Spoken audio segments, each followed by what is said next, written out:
త్రిమత ఏకైక గురువు, ఆధ్యాత్మిక సామ్రాజ్య చక్రవర్తి, శతాధిక గ్రంథకర్త, త్రైత సిద్ధాంత ఆదికర్త, హిందూ జ్ఞాన ధర్మ ప్రదాత, సంచలనాత్మక రచయిత శ్రీ శ్రీ శ్రీ ఆచార్య ప్రబోధానంద యోగీశ్వర్ల వారి పాదపద్మములకు నమస్కరిస్తూ, నా పేరు గుజరాతి వెంకటేష్, కోడుమూరు, కర్నూలు జిల్లా. నిగూఢ తత్వార్థ బోధిని. వేమన పద్యములు. 21వ పద్యము. తల్లి నెరుగువాడు దైవంబు నెరుగును, మన్ను నెరుగువాడు మిన్ను నెరుగును, మన్ను మిన్నెరిగిన తన్ను తానెరుగును. విశ్వదాభిరామ వినురవేమ.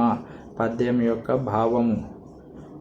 ప్రపంచములో సర్వజీవరాశులకు తల్లి ప్రకృతి, తండ్రి పురుషుడని బ్రహ్మ విద్యా శాస్త్రమైన భగవద్గీత యందు తెలుపబడినది.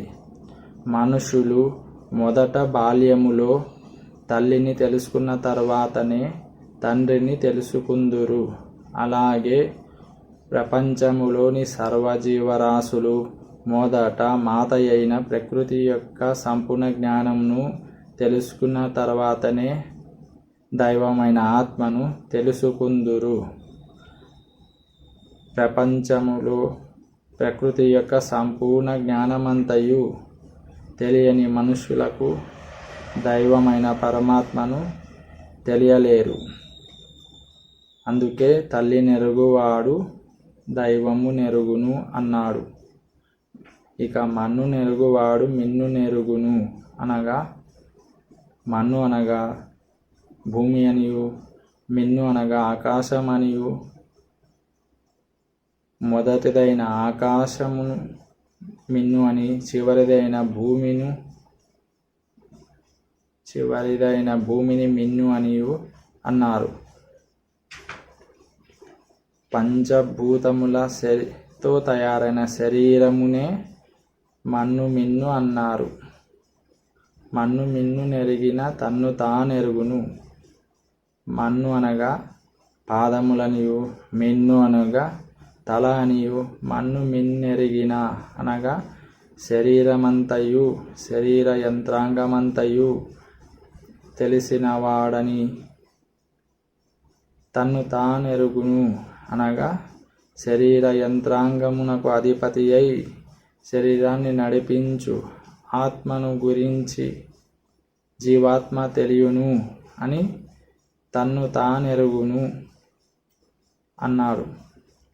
ఈ పద్యములో ప్రకృతి అనగా తల్లి అని, ఆత్మ అనగా దైవమనియు, మన్ను మిననగా శరీర యంత్రాంగమంతయు అనియు చెప్పి ఉన్నారు.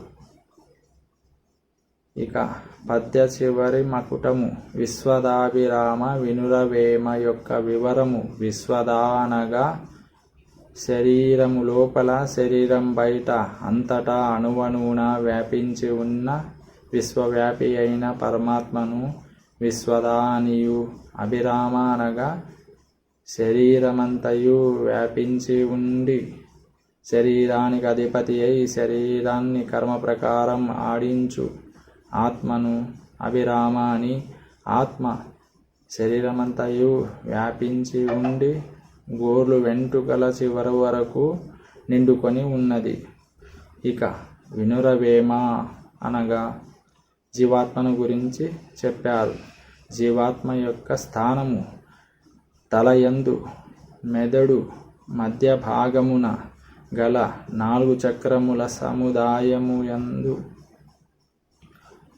మొదటి చక్రము బ్రహ్మచక్రము, 2వ చక్రము కాలచక్రము, 3వ చక్రము కర్మచక్రము, 4వ చక్రము గుణచక్రము, మధ్యన బ్రహ్మనాడి. బ్రహ్మనాడిని ఇరుసుగా చేసుకొని ఆత్మ ఉన్నది. ఇక జీవాత్మ గుణచక్రంలో కర్మ ప్రకారం ఏదో ఒక గుణభాగంలో ఉంటూ సుఖ దుఃఖములు అనుభవించుచున్నది. ఆ జీవాత్మను గురించియే వినురవేమ అన్నారు. జీవాత్మ గుణచక్రములో రవ్వంత ఉన్నది. నమస్కారము. జై శ్రీకృష్ణ.